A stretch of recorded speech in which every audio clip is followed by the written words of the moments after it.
Right, so I want to make another video on this whole pipeline thing because there's some stuff that I missed yesterday when I made the video, and there's some more stuff that's came out since then that I wanted to hit on.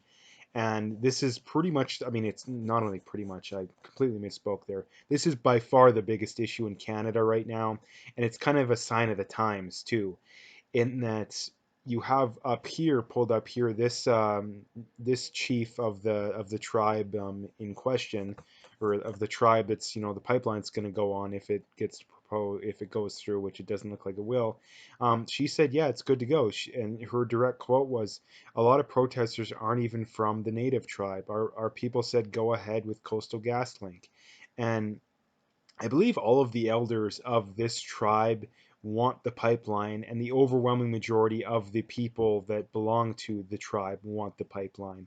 So this is really just radical environmentalists that aren't even on the side of the people that they claim to be on the side of. Just being radical, basically. And the one thing that really bothers me about the left is that I follow a lot of left wing pages on social media just to kind of see, number one, just so I know what they're talking about and their perspectives on things. Not that I already can't predict them, but I like to follow them just to stay, up to date. And their perspectives, especially the further to the left you go, even though the further left people, if you talk to them, they'll tell you they're moderate, even though they're not. The further to the left, the more likely they are to have this, oh, the pipeline's being forced through native land when they don't want it, even though they do want it. All the groups have given the go ahead, or at least the majority of the people want the pipeline. You have this elder here saying that the majority of people that are protesting aren't even from there. And what does that say? If the majority of people aren't even from there, well, then it's what it's saying is that that's not what the group, the desired outcome of the group.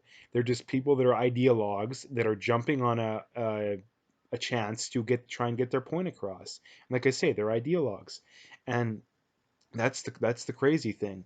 The other thing I wanted to bring up was the whole Bloc Québécois. Not the same thing, but they're proposed a bill to block the whole big tech expansion in Alberta up north of Fort McMurray, and that just goes to show just how more like blatant and obvious the bias and the just the brazenness of this is that Quebec has some big cement plant that just goes through no environmental inquiry, nothing. It just goes through, no questions asked. Alberta has something come up, and it's never going to go through no matter what. And the thing that bothers me is the people that like to pretend that there isn't a bias anymore. Like, another thing too, for Albertans, like for the Albertans that still aren't on the Wexit movement, or at the very least extremely, pissed off at the way Alberta's being treated. Like, what more is it gonna take? Now, they're mostly just the left wing ideologues that, no amount of oppression from the East could get them to change their way, because the East is the left, and that's why they'll side with them no matter what. They could literally say, we're gonna double taxes on just Albertans, and I guarantee you, those people that still aren't upset with how Alberta is being treated, I guarantee you over 90% of them wouldn't care whatsoever. Wouldn't care whatsoever. And that, like I say, that's the sad state of where we're at. The other thing I had pull up here, if you don't follow Theo Fleury on Twitter, he's actually a decent follow, but he tweeted yesterday, I think yeah, February 17th, it was late at night. Never in the history of Canada has there been top to bottom, this much incompetence in our government. This is all for a seat at the UN table, destroy a country for a seat at the most corrupt organization in the world. Seriously, wow, we have finally hit rock bottom. Now, I would say that that's one of the main issues. The other big thing here is just a grandstanding against pipelines that the left likes to appear as moderate on the issue, but no matter how much you bend over, no matter what you do, they're going to be against it. And like I say, the fact that Quebec can get a cement plant got put through no problem, but getting a pipeline through is literally impossible in the West, and yet, it's crazy. And the other thing too that I really I can't stand is that you have these people on the left, is their argument is, oh, Trudeau bought TMX. Even I think it was TMX, the one that he paid like $7 billion for, and it was one that was dead from the beginning. And after knowing that it was dead from the beginning, the Trudeau government buys it and gives it the go ahead, even though it was dead.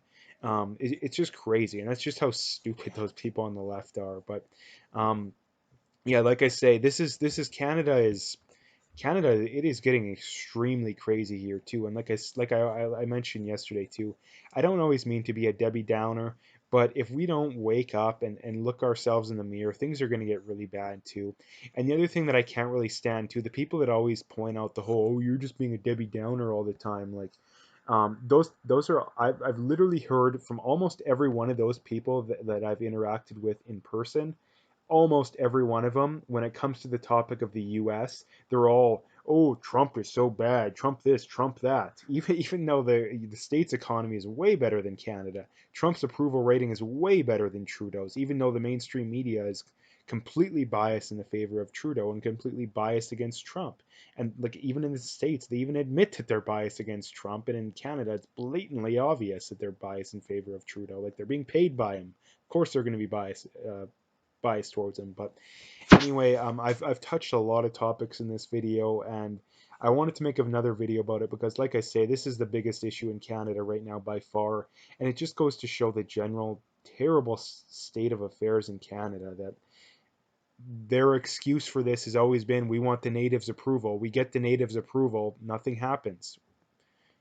Now we have to get the lynch mob's approval on getting this kind of stuff, and that's really where Canada's at now. Is that basically mob rule, and that's a scary sign.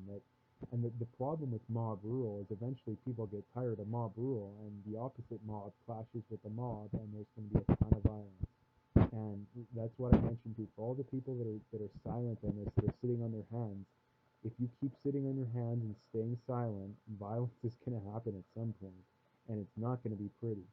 And the other problem with that, like I mentioned too, is that the left is going to blame the right. Eventually, if these people keep getting even more brazen, because if they can get away with what they're currently getting away with, that's what you do when you're one of these kind of radical people and radical groups. Even if you're on the right, you figure out how much you can get away with. It's like, if you're the a kid in school who always gets in trouble, you always want to figure out just how much you can get away with. If you're playing any sport, you want to figure out just how much you can get away with it without getting a penalty or a foul, right? And that's what they're going to keep doing. They've gotten away with it this far, so they're going to keep pushing further and further. And the problem is that the government currently, at least how it's currently staying, is going to let them get away with pretty much anything. And eventually, the right and the people who are not just the right, because I believe there's a lot of centrists and a lot of even leftists that are against this, but eventually people are going to be like, enough is enough. Violence is going to break out, and it's going to appear that it was the people, in this instance, the people that are the opposite of the protesters, the more rational people that want the pipelines. It's going to appear that they're the ones that caused the violence, even though it was the protesters who kept poking and poking and poking and poking, and eventually you can't take the poking anymore. So that's the last point I wanted to bring up too, is that if violence erupts from this kind of stuff and the media blames, oh, the terrible or the terrible pro pipeline people causing violence again, as usual, just know I warned you, that's what they're going to say, and the opposite is true. But anyway, I'm going to leave the video there. Make sure to hit the like and subscribe. Check out my PayPal linked in the description. I'd appreciate if I could get any donations. I do want to continue to improve the quantity and quality of the videos I put out. And that would help me if I could do that. And last things last, just hit that like, at the very least, hit that like and subscribe, and share if you can too. That's really all I ask at the very least. But anyway, stay tuned for more videos.